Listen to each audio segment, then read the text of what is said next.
Hello friends, welcome to first division classes.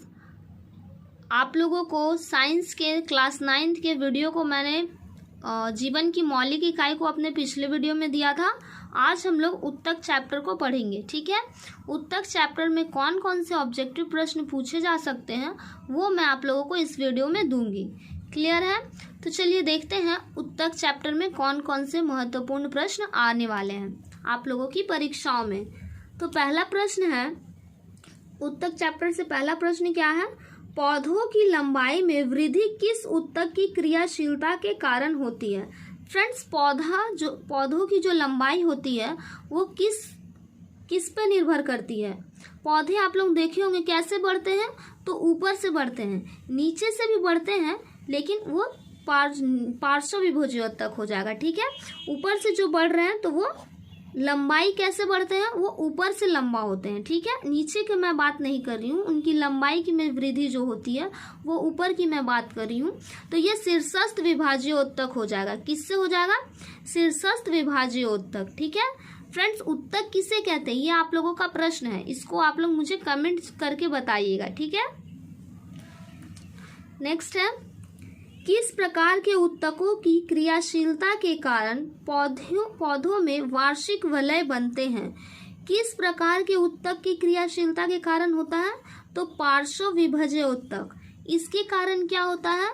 जो पौधे होते हैं उनमें वार्षिक वलय जो बनते हैं वो इस उत्तक के कारण ही बनते हैं। ठीक है, चलिए नेक्स्ट देखते हैं।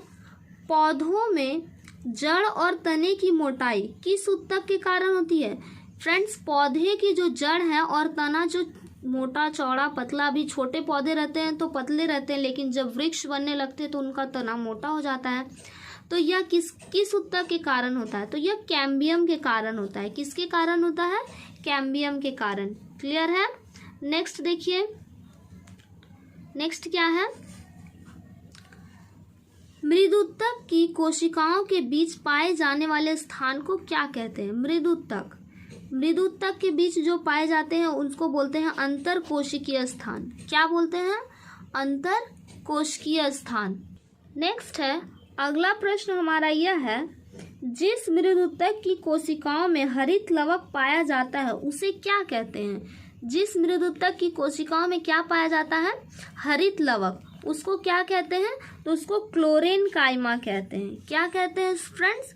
क्लोरेनकाइमा। याद रखिए, क्या कहते हैं? क्लोरेनकाइमा। ठीक है, नारियल के रेशे किस उत्तक का बना होता है? फ्रेंड्स, नारियल तो आप लोग भी देखे होंगे, उनके जो ऊपर के खाल होती है, रेशे जो होते हैं वो किस उत्तक के बने होते हैं? दृढ़ उत्तक। याद रखिएगा, किस उत्तक के बने होते हैं? तो दृढ़ उत्तक के बने हुए होते हैं। क्लियर है? चलिए आगे बढ़ते हैं। निम्न में कौन फ्लोएम का भाग है? इसमें फ्लोएम का भाग बताना। फ्लोएम का भाग कौन है? तो चालनी नलिका जो होती है वो फ्लोएम में पाई जाती है। क्या पाई जाती है? चालनी नलिका। ठीक है, जाइलम और फ्लोएम किस प्रकार के उत्तक है? जाइलम का क्या काम होता है फ्रेंड्स? जाइलम है तो जल का वहन करेगा और फ्लोएम जो है वो भोजन का वहन करता है। मतलब इन लोग क्या करते हैं, एक पौधे में भोजन और जल का वहन करते हैं। तो यह कौन सा उत्तक हो जाएगा? संवहन उत्तक हो जाएगा। क्लियर है? कौन सा उत्तक हो जाएगा? संवहन उत्तक। नेक्स्ट है, जाइलम में उपस्थित जीवित कोशिका का नाम बताइए।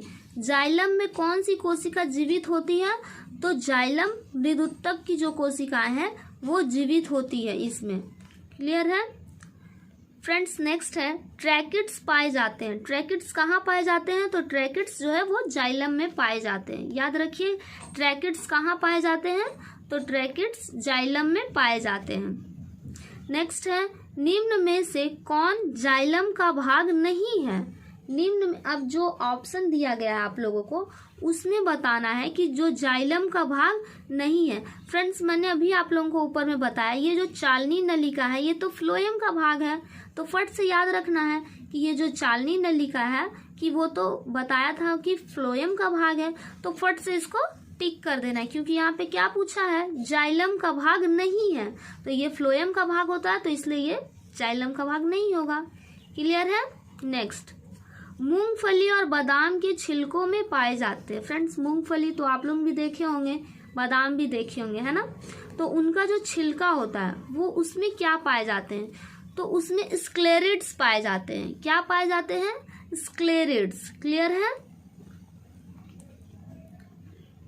ट्रैकिया और अंडवाहिनी में पाए जाने वाले ऊतक, देखिए ट्रैकिया और अंडवाहिनी जो होती है उसमें कौन से ऊतक पाए जाते हैं, तो पक्षमल एपिथीलियम ऊतक पाए जाते हैं। कौन से ऊतक पाए जाते हैं?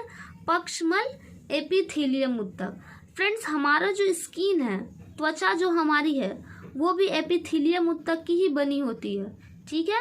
इसलिए जो ट्रैकिया या फिर अंडवाहिनी जो होती है उसमें पक्षमल एपिथीलियम ऊतक पाए जाते हैं, ठीक है। चलिए नेक्स्ट आगे बढ़ते हैं। कॉन्ड्रियोब्लास्ट कोशिकाएं किस ऊतक में पाई जाती है? कॉन्ड्रियोब्लास्ट जो कोशिकाएं हैं वो किस में पाई जाती है, तो वो उपास्थि में पाई जाती है। किस ऊतक में पाई जाती है? तो उपास्थि में पाई जाती है, ठीक है।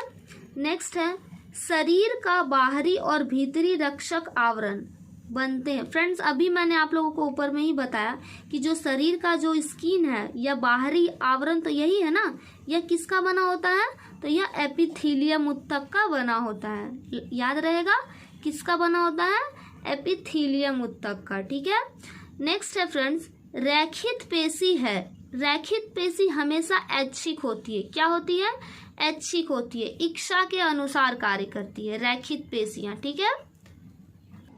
तो फ्रेंड्स, नेक्स्ट है हमारा अस्थि या उपास्थि है। अस्थि या उपास्थि है। अस्थि या उपास्थि, अब ऑप्शन देखेंगे, एपिथीलियम ऊतक है? बिल्कुल नहीं, क्योंकि एपिथीलियम ऊतक क्या में था, मैंने अभी आप लोगों को बताया था ना, स्किन जो हमारी रहती है, त्वचा, ये होता है एपिथीलियम ऊतक का। अस्थि और उपास्थि तो नहीं होगी। पेशी ऊतक जो हमारी मांसपेशियां होती है, ठीक है। संयोजी ऊतक जो एक दूसरे को संयोजन करते हैं, जोड़ते हैं, ठीक है। तो फ्रेंड्स, अस्थि और उपास्थि जो है, आप लोग, अस्थि क्या मतलब क्या, हड्डियां जो होती है हमारी, वो एक दूसरे से जुड़ी हुई होती है ना, तो ये किससे होती है? संयोजी ऊतक से। तो इसका राइट आंसर क्या हो जाएगा? संयोजी ऊतक। क्लियर है। चलिए नेक्स्ट बढ़ते हैं। वह ऊतक जो मनुष्य में पेशियों को अस्थि से जोड़ता है। अब देखिए, मनुष्य में जो है पेशियां भी है और अस्थि भी है। तो पेशियां यानी मांसपेशी जो हमारी है, और अस्थि यानी हड्डियां जो है, वो कौन से ऊतक से, किस ऊतक के कारण आपस में जुड़ी हुई हैं, तो ये जो पढ़ेंगे हम लोग, कांड्रा। कांड्रा ऊतक का नाम है, इससे वो जुड़ी हुई है, ठीक है। कांड्रा जो है पेशियों को, मांसपेशियों को हड्डियों से जोड़ने का कार्य करती है, ठीक है। इस ऊतक के कारण ही हमारी मांसपेशियां और हड्डियां आपस में जुड़ी हुई हैं। क्लियर है। अरेखित पेशी कैसी होती है? देखिए, रेखित पेशी ऐच्छिक होगी तो अरेखित पेशी अनैच्छिक होगी। याद रहेगा ना, अरेखित पेशी क्या होगी? अनैच्छिक होगी। चलिए नेक्स्ट है, रक्त में पाए जाने वाली तुर्क रूपी केंद्रक युक्त कोशिकाओं का क्या नाम है? फ्रेंड्स, तुर्क रूपी कोशिका जो है, आप लोग अपने, मेरे पिछले वीडियो में मैंने आप लोगों को बताया था, तो इस वीडियो में आप लोग देखिए, रक्त में पाई जाने वाली जो तुर्क रूपी केंद्रक युक्त जो कोशिका होती है उसको प्लेटलेट्स कहते हैं। क्या कहते हैं? प्लेटलेट्स। क्लियर है। उसको, रक्त में जो तुर्क रूपी पाई जाती है उसको क्या कहते हैं? प्लेटलेट्स। क्लियर है। हृदय पेशियां किस प्रकार की पेशियां होती है? देखिए, हृदय पेशी जो है हमारी, वो अनैच्छिक होती है। क्यों होती है? क्योंकि देखिए, हृदय का जो धड़कना है आपकी इच्छा के अनुसार नहीं होता है, ठीक है। वो अगर रुक जाए, अगर आप चाहेंगे तब भी वो नहीं रोक पाएंगे, ठीक है। इसलिए वो अनैच्छिक है, हमारी इच्छा के विरुद्ध कार्य करती है। अगर हम चाह कर भी अपने हृदय की धड़कन को रोकना चाहे तो वो नहीं रुकती है, ठीक है। इसलिए वो अनैच्छिक पेशी है। नेक्स्ट क्या है, निम्न में कौन तंत्रिका ऊतक का भाग नहीं है? फ्रेंड्स, लिग्निन जो है वो तंत्रिका ऊतक में नहीं पाया जाता है। डेंड्राइट से सब पाए जाते हैं, लेकिन लिग्निन जो है ये तंत्रिका ऊतक में नहीं पाया जाता, तो इसका राइट आंसर लिग्निन हो जाएगा। क्लियर है। नेक्स्ट, हमारे शरीर में गति के लिए उत्तरदायी ऊतक। अब देखिए, हम अपने हाथ को उठा रहे हैं, पैर को मूव कर रहे हैं, यह किस ऊतक के कारण हो रहा है? मांसपेशियां हैं इस वजह से ना, तो यह क्या हो जाएगा? पेशी ऊतक। इसका राइट आंसर क्या हो जाएगा? पेशी ऊतक इसका राइट आंसर हो जाएगा। ठीक है, चलिए आगे बढ़ते हैं। नेक्स्ट क्या है? कौन सा ऊतक है जो हमारे शरीर में वसा का संचयन करता है? फ्रेंड्स, वसा का संचयन कौन करेगा? ऑब्वियसली वसीय ऊतक ही करेंगे। ठीक है, याद रखिएगा, वसा का संचयन कौन करेगा? तो वसीय ऊतक करेगा। क्लियर है? नेक्स्ट क्या है? कौन सा ऊतक हृदय को लगातार लयबद्ध गति करने में सहायक होता है?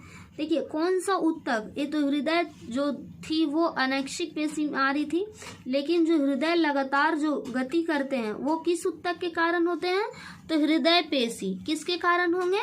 हृदय पेशी के कारण ही यह जो है गति करते हैं अपने लगातार। ठीक है फ्रेंड्स, बायोलॉजी में आप लोगों को बस यही 2 चैप्टर से प्रश्न पूछे जाएंगे। ठीक है, तो मैंने आप लोगों को इम्पॉर्टेंट प्रश्न जो था MCQ का वो दे दिया है, अपने दोनों चैप्टर का क्लियर करा दिया है। ठीक है, तो आप लोग इसे लर्न करके जाइए, आप लोगों का एग्जाम में अच्छे मार्क्स आएंगे। ठीक है, बायो का मैंने दोनों चैप्टर करवा दिया है। फ्रेंड्स, अगर आप लोगों को कोई भी सवाल पूछना है या फिर कुछ भी प्रॉब्लम होता है तो आप मुझे कमेंट जरूर करें, मैं आप लोगों के कमेंट का जवाब जरूर दूंगी। क्लियर है? धन्यवाद।